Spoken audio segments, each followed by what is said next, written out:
हरि ओम नमस्ते रुद्रमन्नवौतो दैखवे नमः बाहुभ्यां मोदते नमः ॐ त्र्यम्बकं यजामहे सुगन्धिं पुष्टिवर्धनम् उर्वारुक्मिव बन्धनात् मृत्योर्मुक्षीयमामृतात्। ॐ नमः शिवाय। ओम नमः शिवाय। ओम नमः शिवाय। जय जय माई, जय जय माई, जय जय माई।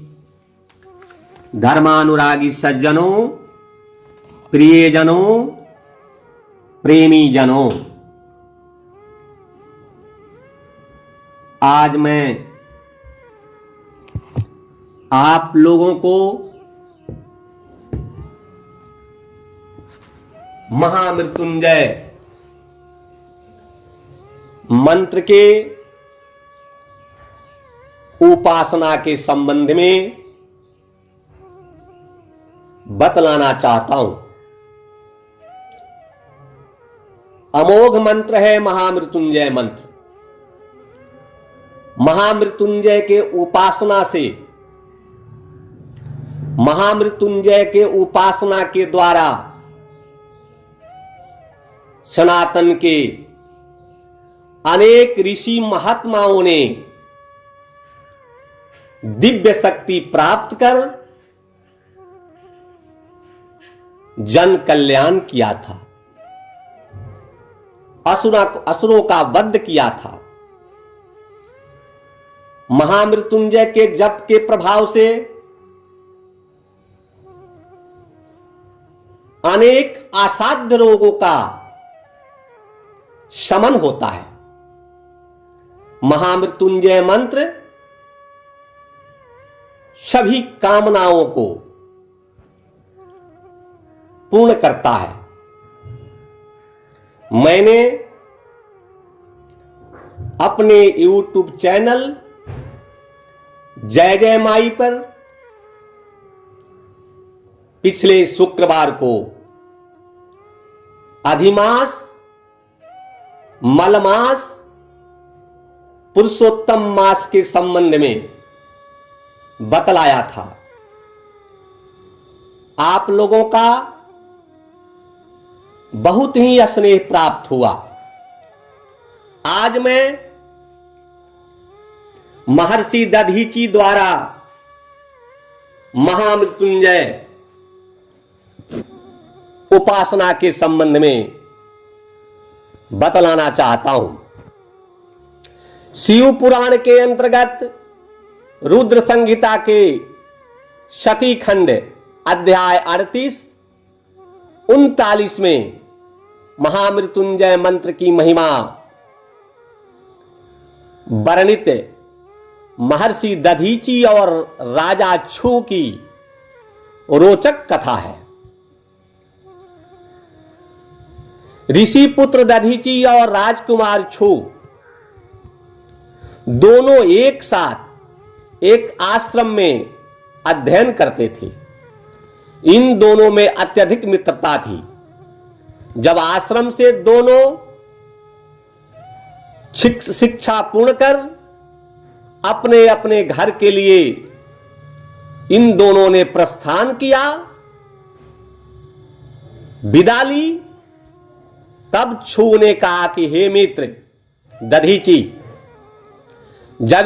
मैं जब राज सिंहासन पर बैठ जाऊं, तब यदि आपको कोई आवश्यक कार्य हो तो मेरे पास निसंदेह आना, मैं उसे अवश्य पूर्ण करूंगा।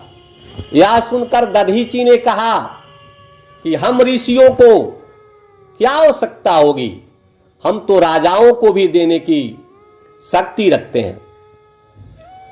इनके इन वचन को सुनकर राजकुमार छू कुछ खिन्न हो गए, किंतु मित्रतावश वह उनसे कुछ नहीं बोले।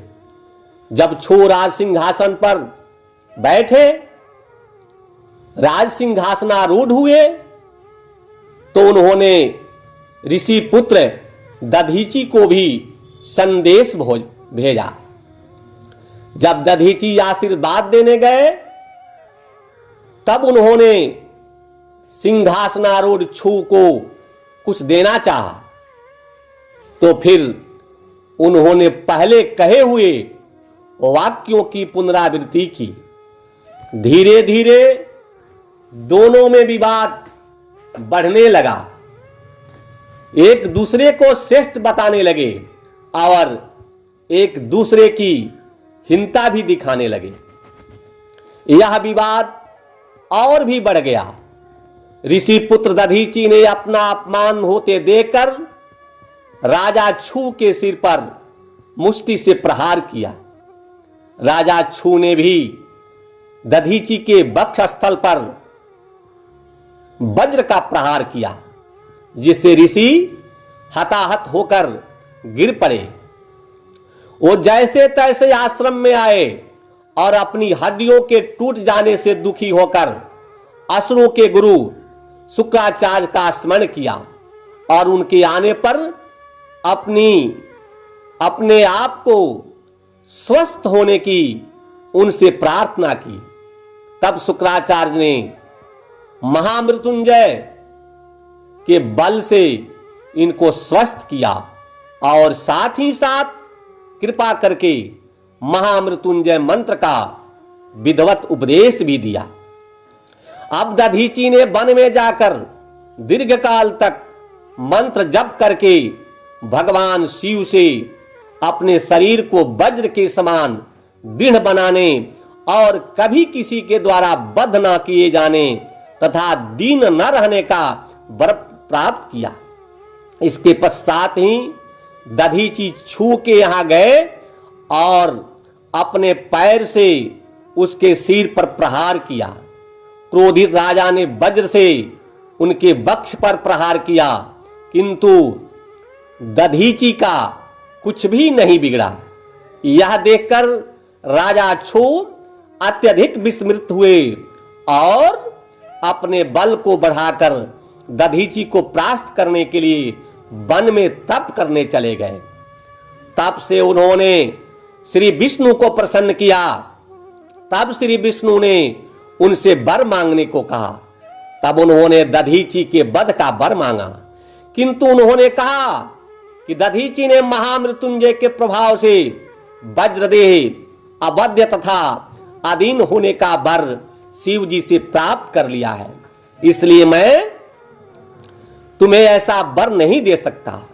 श्री विष्णु बोले, हे राजन, ब्राह्मण सदा निर्भय है, विशेषतः शिवोपासना से उनका कोई कुछ नहीं बिगाड़ सकता, किंतु तुम मेरे भक्त हो, इसलिए मैं दधीची को पराजित करने के लिए कुछ उपाय तुम्हें बतलाता हूं।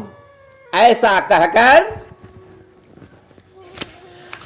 कहकर भगवान विष्णु ब्राह्मण का रूप धारित कर दधीची के आश्रम में गए और उन्हें प्रसन्न करके प्रार्थना की कि हे ऋषि दधीची, आप एक वरदान दीजिए। ऋषि दधीची ने अपने तपोबल से यह जान लिया था कि मेरे पास सर्वशक्तिमान भगवान विष्णु आए हैं और वह छू की सहायता के लिए माया करके मुझसे वरदान प्राप्त करना चाहते हैं। फिर भी ऋषि दधीची बोले, हे ब्राह्मण, बोलो तुम क्या चाहते हो। तब श्री विष्णु ने कहा कि तुम एक बार अपने मुंह से कह दो कि मैं डरता हूं, किंतु मुनि ने कहा कि मैं महामृत्युंजय शिव की उपासना से सदैव निर्भय हूं और मुझे किसी से कोई भय नहीं लगता। उनकी इस बात को सुनकर भगवान विष्णु क्रोधित हो गए और उन्होंने अपने चक्र से दधीची पर प्रहार किया, किंतु वह भी निष्फल हो गया।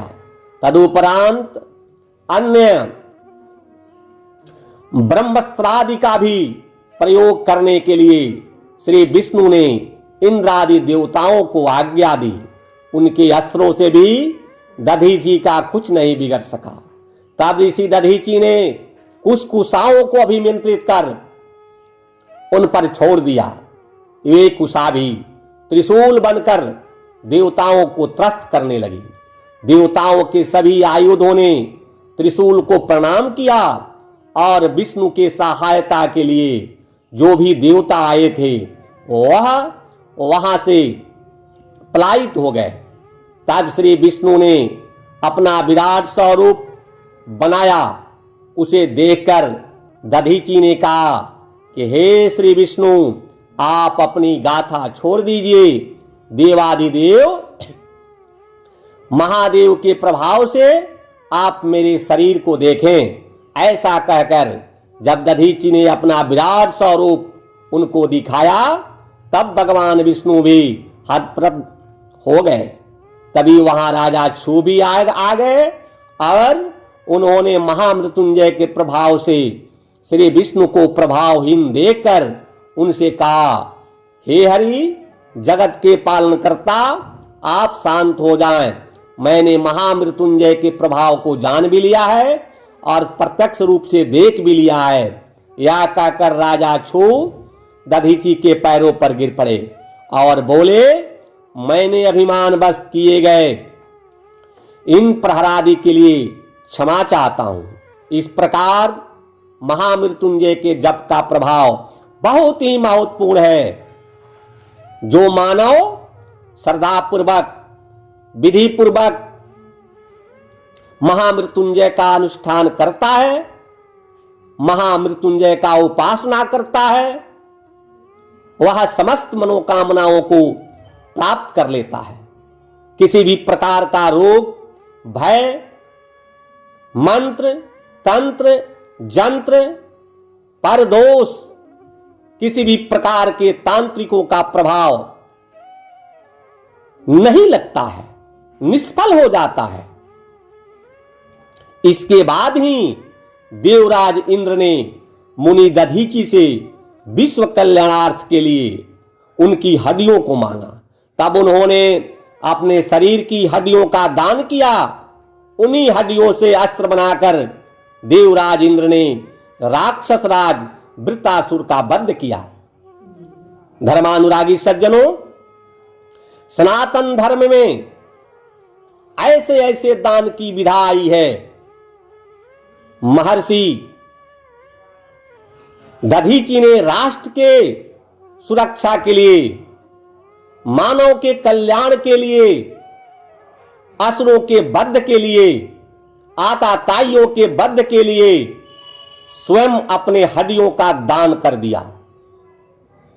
धर्मानुरागी सज्जनों, आप लोगों से विनम्र निवेदन है कि सनातन धर्म की रक्षा के लिए, धर्म के रक्षा के लिए आप निश्चित ही अपने उत्तम विचार को रखेंगे, आस्थावान बनेंगे, धर्म के प्रति आस्था रखेंगे। ओम नमः शिवाय, ओम नमः शिवाय। जय जय माई, जय जय माई, जय जय माई।